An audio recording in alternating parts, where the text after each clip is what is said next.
So hey guys, यो चाहिँ मेरो माइत घरको भिडियो हो।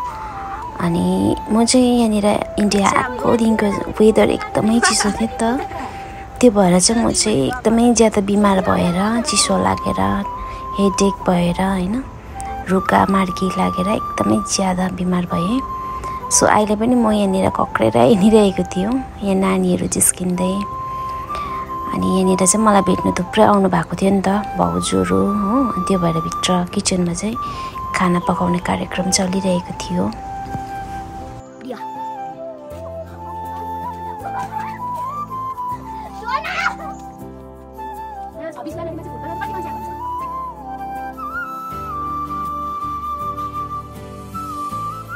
अनि साथीहरू, आजको क्यामेराम्यान त मेरो छोरा थियो नि त कि, अनि उसले चाहिँ यहाँनिर टुर देखाउँदै थियो, किचन होम टुर गरेर देखाउँदै थियो। यो चाहिँ म जन्मेको जग्गा हो है, मेरो माइत घर। म चाहिँ यही जग्गा, यही घरमा खेलेर हुर्केर आएको हो। र यहाँनिर तपाईँलाई स्पेसल चिज देखाउनु जाँदैछु है। यहाँनिर चाहिँ धारा छ कि, यो धारा चाहिँ सायद हामी नजन्मिदेखिको होला। र पानी चाहिँ यहाँनिर चाहिँ कहिले पनि सुक्दैन, यहाँको पानी चाहिँ। अनि यति साह्रो मिठो हुन्छ कि साथी हो, प्योर यो भित्र जराबाट मूल फुटेर पलाएको पानी भन्छ हो। र यही हो मेरो माइत घर चाहिँ है, सुनसान छ। सायद तपाईँलाई बोरिङ पनि लाग्न सक्छ, बोरिङ छ, तर हामी चाहिँ अब यसमै पलिबढी हुर्किएको, त्यही भएर हामीलाई चाहिँ यो सुनसान जग्गा नै मिठो, राम्रो, स्पेसल लाग्छ है। यहाँनिर चाहिँ रिल्याक्स फिल हुन्छ नि त, पिस। अनि त्यो भएर चाहिँ मलाई चाहिँ मनपर्छ।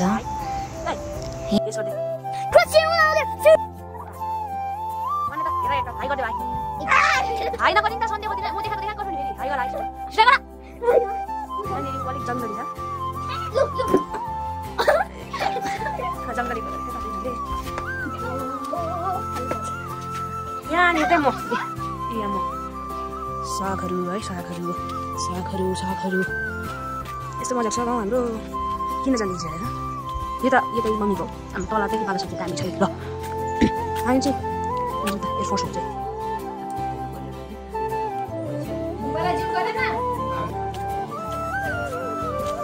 यहाँनिर चाहिँ सबैजना आगो तापिराख्नु भएको थियो है, दादाहरू हुनुहुन्थ्यो नि त, दादा भेना मेरो हस्बेन्ड हो। म चाहिँ जहाँ गए पनि मलाई चाहिँ यो आगो पनि मेरै लागि फुकिदिएको आगो। म चाहिँ भित्र बस्दा रुम हिटर, बाहिर बस्दा चुल्हा ताप्ने होइन, आगो ताप्ने, त्यस्तो भइरहेको थियो मेरो सिचुएसन चाहिँ। अन्त म चाहिँ हुनु चाहिँ क्वालिटी टाइम बिताएँ फ्यामिलीसँग।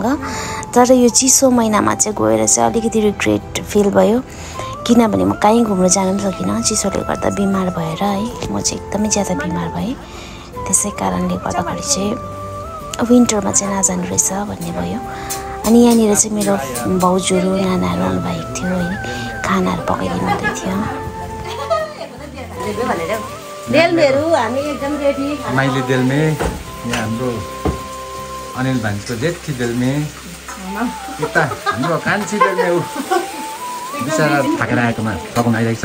गाइस ठिक छ हाम्रो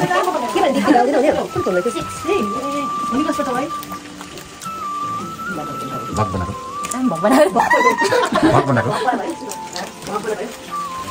यहाँ हाम्रो कान्छी देलमे, खै उता हेर्नु, देलमे कान्छी देलमे खाने बनाउनु एकदम बिजी छ। आज वेदर एकदम खराब छ रहेछ गाइस।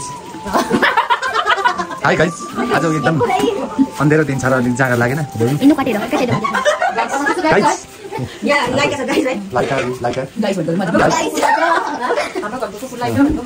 स्वानीमाको आफै घुम्दा रहेछ त, अन्त यो घुमाउनु पर्दैन रहेछ।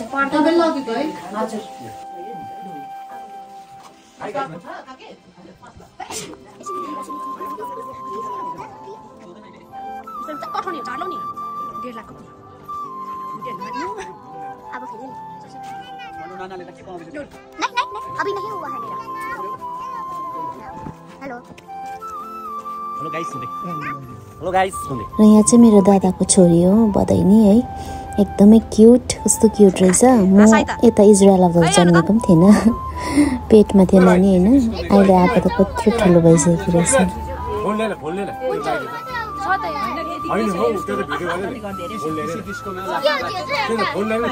चाहिँ मेरो बहिनीको छोरा हो नि त कि अनि मेरो बहिनीको छोरालाई चाहिँ काबु लगाइसक्यो सबैजनाले डान्स गर भनेको अनि ऊ हामी सबले फोर्स गरिरहेको थियौँ मेरो नाच भनेर ऊ चाहिँ लजाइरहेको थियो अनि अब सुरु पनि गर्छ अहिले डान्स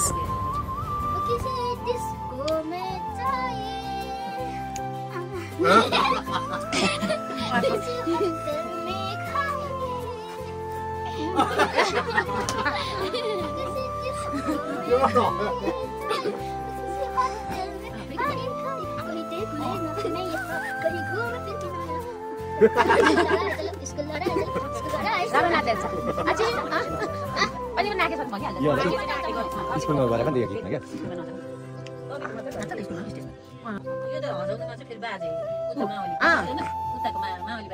हँसाउनु चाहिँ हो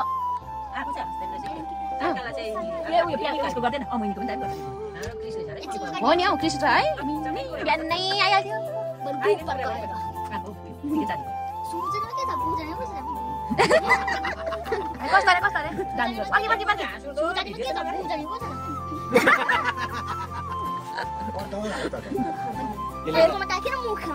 हेर सबैको उयो याद रहेछ होइन मुतुन भएको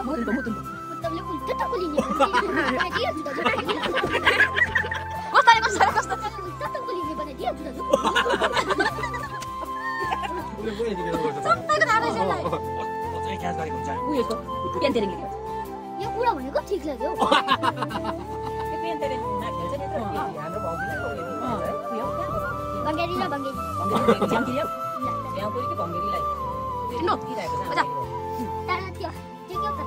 देख्दैछ है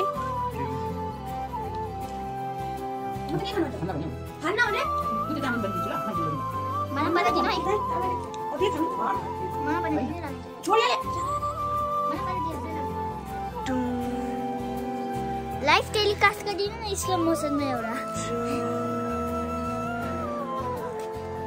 So hello guys, मैं वो हीरो पढ़ाई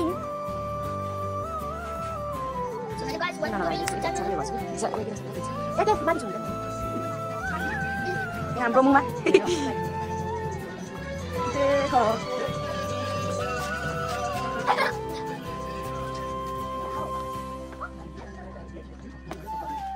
Bo kस्तो दिन्छ नि apa? अहिले यसो हैन।